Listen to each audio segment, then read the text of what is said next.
2024 के शीतकालीन सत्र आज समाप्त हो गए हैं। दोनों सदन सैनिटाइज कर दिया गया है। इस बार कुल मिलाकर के 20 सीटिंग हुए हैं लोकसभा की और 19 सीटिंग राज्यसभा के हुए हैं। 26 दिनों का सत्र का पूरा समय था। 5 बिल्स लोकसभा में इंट्रोड्यूस हुए हैं। 4 बिल्स लोकसभा ने पास किए। 3 बिल्स राज्यसभा से पास हुई और भारतीय वायुयान विधेयक 2024 दोनों सदनों से पारित हुए हैं। इस बार संविधान दिवस के रूप में 75 वर्ष पूरा होने पर सेंट्रल हॉल में 26 नवंबर को संविधान दिवस मनाया गया, जिसमें देश का महामहिम राष्ट्रपति जी हम सबको संबोधित भी किया। और फिर आगे जा कर के 13 और 14 दिसंबर को लोकसभा में और 16 और 17 दिसंबर को राज्यसभा में बहुत ही विस्तार से चर्चा हुआ।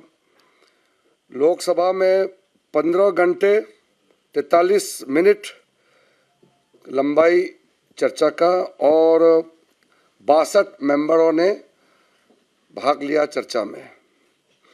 राज्यसभा में 17 घंटे और 41 मिनट की चर्चा हुई और 80 मेंबर्स ने भाग लिया। 2 लैंडमार्क बिल्स हैं, the constitution 129th amendment bill 2024 और the union territories laws amendment bill 2024। ये लोकसभा में इंट्रोड्यूस करके 17 दिसंबर को और फिर जॉइंट पार्लियामेंट्री कमेटी स्थापित करके मैटर को जेपीसी में रेफर किया और फिर टोटल 39 मेंबर्स का जॉइंट पार्लियामेंट्री कमेटी का गठन किया गया है और आज उसको राज्यसभा से भी पारित हो गया। दोनों सदनों से पारित करके जेपीसी का गठन किया गया है। इस बार का ये शीतकालीन सत्र का प्रोडक्टिविटी की दृष्टि से, कामकाज का दृष्टि से लोकसभा 54.5% और राज्यसभा में लगभग 40% का काम हो पाया है। हम इससे संतुष्ट नहीं हैं क्योंकि लोगों ने हम सबको चुन करके सांसद बनाया, लोकसभा राज्यसभा में सदस्य बनाया। जितना हो सके हम देश के लिए काम करके देश सेवा में कोई कमी नहीं छोड़ना चाहिए था, लेकिन लगातार संसद में काफ़ी ऐसा गतिविधि देखने को मिला जिससे कामकाज को भी नुकसान हुआ और संसद के गरिमा को भी नुकसान पहुंचाया है।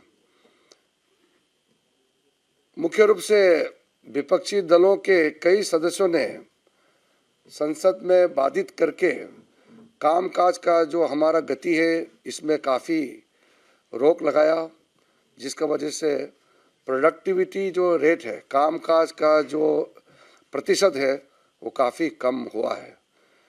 मैं सब पार्टी के नेताओं को अपील करता हूं कि सब मिलकर के इसमें चिंता करना चाहिए कि पार्लियामेंट का कामकाज में इतना कमी अपने आचरण के वजह से क्यों कमी होने दिया है।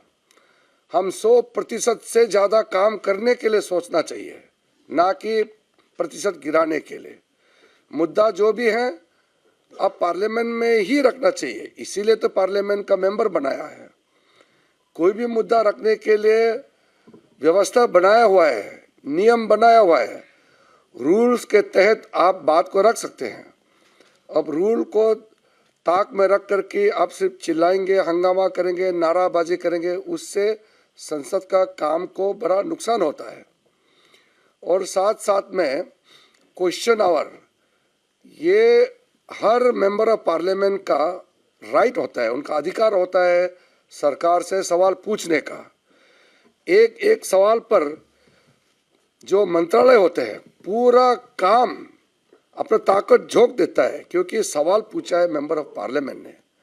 एमपी सवाल पूछने के लिए अपना पर्ची डालता है, पूरा मिनिस्ट्री मंत्रालय उसको जवाब देने के लिए तैयारी करते हैं। फिर ये कुछ मेंबर हाउस में हंगामा करके जवाब देने का मौका नहीं मिलता है। उससे वो सांसद जो एमपी सवाल पूछता है उसको भी अपना सवाल पूछने का अधिकार से वंचित रखता है, और देश के सामने में जो जवाब देना होता है सरकार को, उससे भी जनता के बीच में बात नहीं पहुंचता है। इसलिए सबसे ज़्यादा नुकसान देश को है और मेंबर ऑफ पार्लियामेंट को है। कई मेंबर ऑफ पार्लियामेंट है इसमें, लेकिन कुछ अपोजिशन पार्टी का डिस्टर्बेंस की वजह से बाकी मेंबर ऑफ पार्लियामेंट का भी काफ़ी नुकसान हुआ है।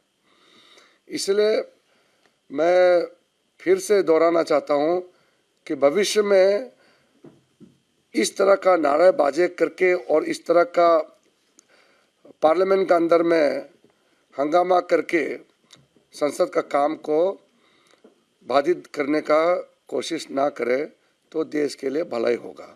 मैंने तो विस्तृत रूप से बताया कि काम काज हम लोग मेहनत करने से जो तय किया है उससे भी ज़्यादा काम कर सकते हैं, 100% से हम लोग आगे जा सकते हैं। लेकिन प्रतिशत में कमी आने का मुख्य कारण है जो विपक्ष दलों ने पार्लियामेंट का अंदर में जो हंगामा किया, नारेबाजी करके व्यवधान किया, उसके वजह से हमारे काम काज का प्रतिशत में बहुत कमी आई है।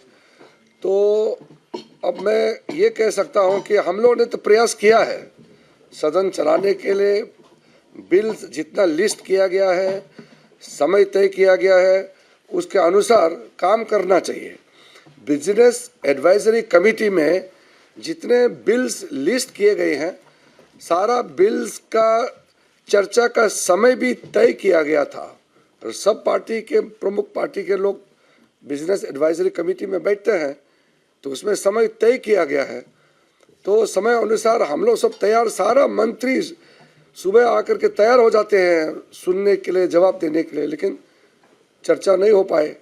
तो मैंने जैसे कहा बिल्स इंट्रोड्यूस भी हुए हैं, लोकसभा राज्यसभा से पारित भी हुए हैं, लेकिन जितना हम लिस्टेड किए हैं उतना हम नहीं कर पाया, उसके लिए हम दुखी है।